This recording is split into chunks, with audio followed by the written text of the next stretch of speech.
कोल्हापूरमधली बातमी आहे। कोल्हापूर जिल्ह्यामधल्या करवीर तालुक्यामधल्या वणंगी गावामध्ये आज कडकडीत बंद आहे। गावातील महादेव मंदिराजवळच्या जमिनीवर वक्फ बोर्डाने दावा केलाय। वक्फ बोर्डाच्या दाव्यानंतर गावकऱ्यांनी निषेध केलेला आहे। गावातील वैद्यकीय सेवेसह सर्व व्यवहार आज बंद ठेवण्यात आले। भूषण पाटील आमचे प्रतिनिधी आमच्या सोबत आहेत, अधिक माहिती जाणून घेणार आहोत। भूषण, सध्याची काय स्थिती?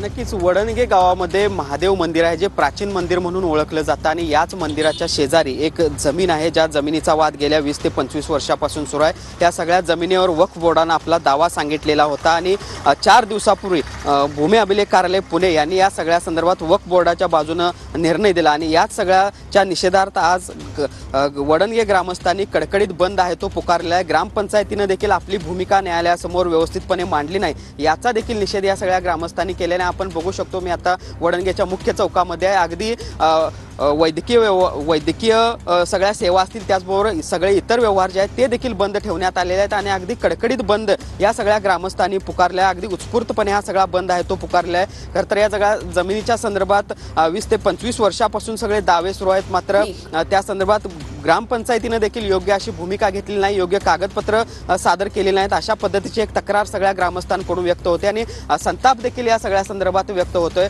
आज कडकडीत गाव बंद ठेवून या सगळ्याचा निषेध या सगळ्या ग्रामस्थांनी केलेला आहे। माझ्यासोबत काही ग्रामस्थ आहेत, काय नेमकं का गाव बंद ठेवलेला आहे, काय नेमका हा दावा होता?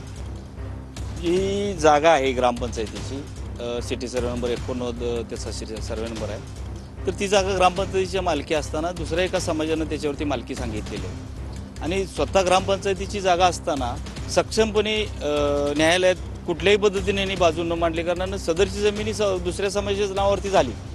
या समाजाच्या नावावर झाल्याच्या निषेधार्थ सकल हिंदू समाजाच्या वतीने गावबंदचं आवाहन केलं होतं। त्याला गावातल्या सर्व लोकांनी स्वयंस्फूर्तीनं, अगदी वैद्यकीय सेवा सुद्धा त्या लोकांनी स्वयंस्फूर्तीनं बंद ठेवून ग्रामपंचायत प्रशासनाचा निषेध केला। नक्कीच गावकरी या ठिकाणी आग्रही झालेल्या, संतप्त झालेल्या आणि आक्रमक झालेल्या। धन्यवाद भूषण, दिलेल्या सविस्तर माहितीसाठी।